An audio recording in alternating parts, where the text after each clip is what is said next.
I'm Jordan Fabian. I graduated from Cornell in the class of 2009. I majored in history in the College of Arts and Sciences, and now I'm the White House correspondent for the Hill newspaper in Washington.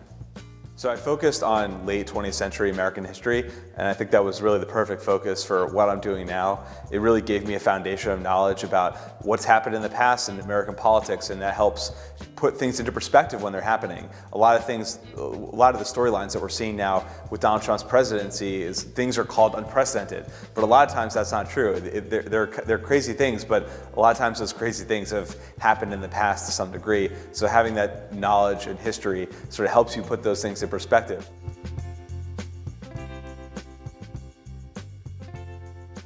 I usually try to wake up early in the morning. Sometimes I get woken up by the alerts about Donald Trump's tweets on my phone. And you really got to get to work right away in terms of figuring out what am I going to write about that day and what's the biggest story that we need to be following.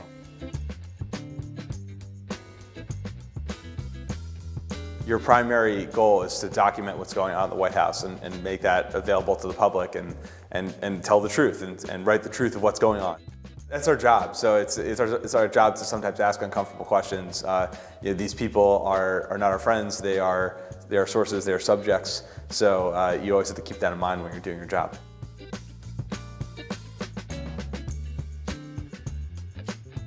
So if I'm trying to get the attention of the press secretary, I'm sitting like 4 rows back in the center of the press room, so I'm like eye to eye with her, which is good for me.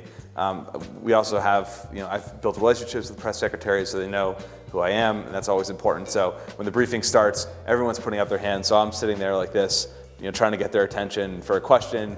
And usually I'll get called on, unfortunately. Sometimes if there's other people in the briefing room, sometimes they bring in cabinet secretaries or other senior administration officials.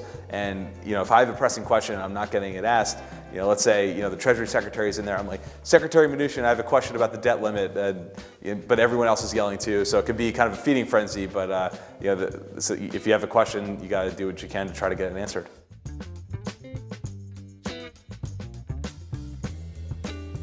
This White House, it's a lot more free-flowing, so you might run into the president in surprising places. So I always try to have 3 questions ready for the president at all times, and I'm just sort of like constantly changing them and how the news is adapting. So if and when that happens, you have something ready to go, because you don't. The worst thing you can do is be in that moment and just freeze and not have something, because it's not often that you have that chance to ask the president a question. So you better be ready to go.